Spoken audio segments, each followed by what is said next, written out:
26 или 27 января. Западный ветер легкий.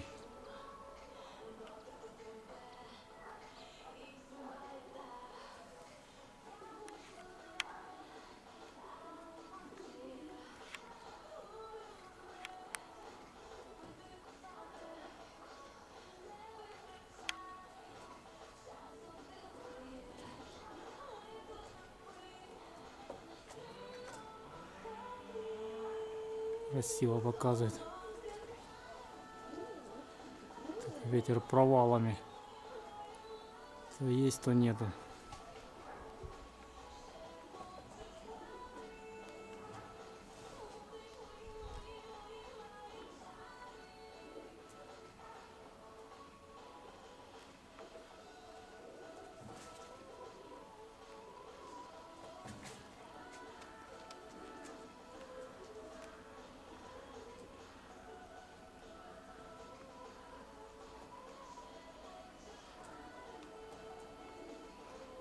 Еще вверху козелястая где-то.